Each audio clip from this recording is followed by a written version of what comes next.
이번에는 잠깐 동북아로 한번 돌아와 보겠습니다. 자, 굴욕적인 장면이 공개됐습니다. 일본 관료가 자국 총리의 목을 베어버리겠다고 말을 한 그 나라의 공무원에게 오히려 고개를 숙이는 모습이 공개된 겁니다. 바로 영상 보면서 설명드리도록 하죠. 자, 이 영상입니다. 보면은요.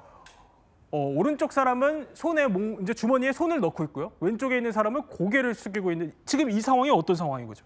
중국 측에서 지금 공개한 것으로 알려지고 있는 영상인데요. 두 사람은 중국 관료와 일본 관료입니다. 외무성 국장급으로 사실상 비슷한 업무를 담당하고 있는 중국과 일본의 담당 고위직 공무원이다 이렇게 볼 수 있는데 요즘 중국이랑 일본 관계가 심상치 않습니다. 이 냉각 관계를 좀 풀어보고자 만난 자리인데요. 만남 직후 사실 이 영상만 봐도요. 대화 잘 안 됐나 보다 이런 부분들이 충분히 예측이 가는 것 같은데 문제는요. 이 중국의 관료는 마치 본인이 좀 더 높은 지위에 있는 사람인 것처럼 주머니에 손을 넣고 고개 숙인 일본 관료가 좀 어쩔 줄을 몰라 하는 이런 표정이 그대로 영상으로 표착이 되면서 무슨 일이 있었던 거냐. 그렇군요. 또 이렇게 한쪽만 고개를 숙이는 것이 맞느냐.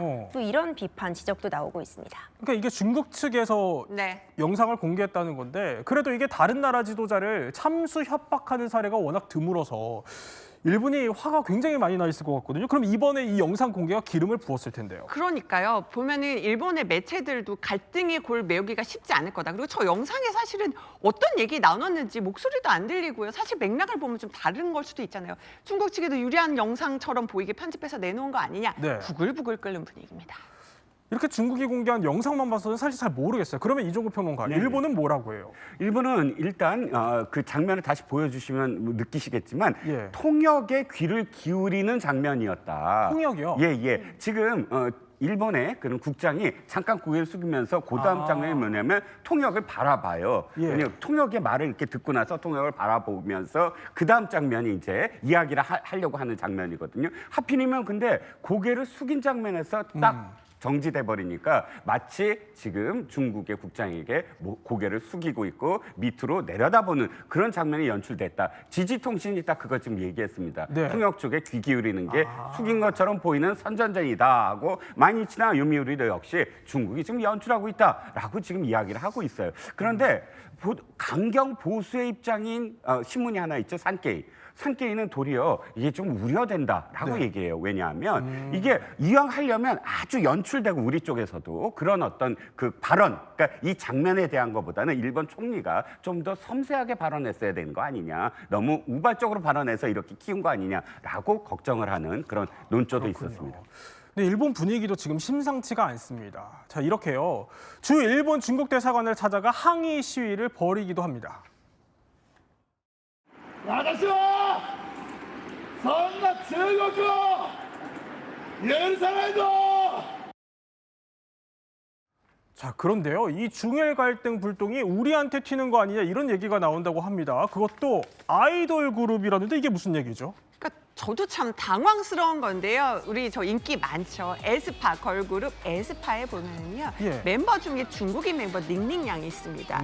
그런데 이 중국인 멤버가 있으니 사실 중국에서는 일본 아이돌 그룹을 지금 출연 못하고 있는데 일본에서는 오히려 또 NHK에서 연말에 호백가전이라고 프로그램을 하고 있잖아요. 그런데 중국인 멤버가 있는 에스파는 여기 출연시키면 안 된다.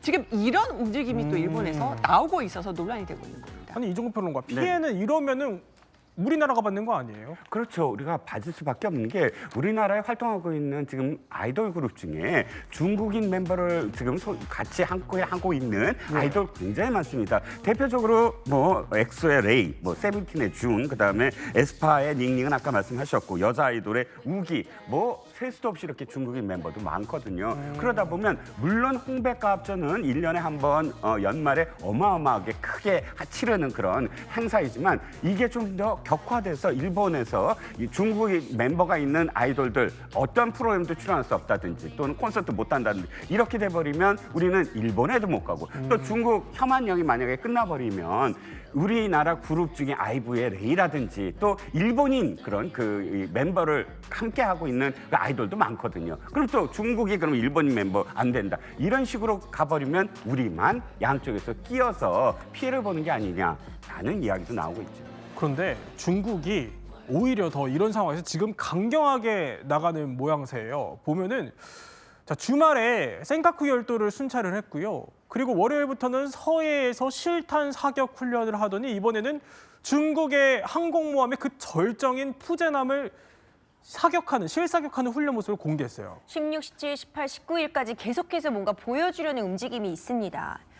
총을 장전하고 예. 칼을 뽑았다라는 제목의 훈련 영상이 공개가 된 건데요. 전투기와 미사일 등 훈련을 소개하는 39초 분량인데 이거군요. 예. 그렇죠. 전쟁은 바로 코앞에 있다. 승리만이 우리에게 말할 권리를 준다는 군가를 배경에 넣기까지 했습니다. 의미심장하죠. 그리고 최근 정신 취역한 이 세 번째 항공모함 푸젠함의 훈련 영상도 어제 보도를 통해 공개가 됐는데 이런 부분들을 보자면은 어떤 움직임을 우리는 실제로도 취할 수 있고 이렇게 강력한 힘을 갖고 있다. 보여주기 위한 이런 영상 공개가 아닌가 이야기 나오고 있습니다. 지금 저기가 푸젠함이고 저렇게 실전 훈련하는 모습을 영상, 지금 음악도 막 들리네요, 임지혜 변호사. 맞죠. 굉장히 좀 거친 화면을 공개를 하고 있는 건데 이렇게 몰아붙이는 중국의 압박 상당히 거셉니다. 조금 전에 속보로 또 나온 게요. 중국이 일본에 일본산 수산물 수입 중지를 통보했다고 합니다. 그러니까 군사, 경제, 외교적으로 전방위적인 압박을 가하고 있는 중인 건데요. 그런데 일본 다카이치 총리를 곤란하게 만드는 곳이 또 중국만은 아니라는 분석도 나옵니다. 어딜까요? 의외의 답변을 합니다. 중국보다 동맹이 우리를 더 이용했어 이렇게 답변을 해요. 이게 뭐예요 지금? 지금 그거를 한 중국을 지금 실책을 해야 되는데 동맹이 어디죠? 일본이 우리를 더 이용했어라고 말하는 거잖아요. 이 얘기는 뭐냐? 그러니까 중국하고 총돌하고 싶지 않은 거죠. 사실 이종우 평론가, 이번에 그 대만 문제를 건드리는 다카이치 총리 속내가 사실 미국 쪽에 좀 노선을 확실히 타려는 것도 있었을 텐데 트럼프가 이러면 날벼락 아닙니까? 그렇죠. 다카이치는 지금 두 가지 점에서 굉장히 곤란한 상황이 돼버렸어요. 이렇게 이야기한 건 대외적으로 어쨌든 우리는 미국 편이다. 미국이 중국과의 어떤 갈등 속에서 확실하게 지금 미국의 어떤 입장에 서서 미국의 여러 가지 어떤 뭐 상황들, 관세라든지 이런 데서 이득을 취하려고 했던 그 점에서 아니 미국이 이렇게 갑작스럽게 이렇게 미일 동맹보다 중국과의 어떤 관계가 중요하다라는 이야기를 함으로써 이런 의도한 대로 되지 않는 부분이 하나 있고 두 번째는 뭐냐면 지금 당내 입지가 굉장히 사실은 없어요. 원래 아베파이긴 하지만 그럼에도 불구하고 무소속에서 자민당으로 왔고 더군다나 비세습 정치인이에요. 이 일본은 사실 세습 정치인들이 가장 주류거든요. 네. 그렇기 때문에 자기가 입지를 좀 높이려고 강경하게 했는데 이게 너무나 지금 자기가 생각한 것보다 불이 확산이 되고 있어요. 그러니까 이걸 적정하게 어떻게 관리할까? 이게 지금 관건입니다. 또 이 중일 갈등 우리도 예의주시해야 하는 만큼 저희가 또 계속 전해드리기로 하고요.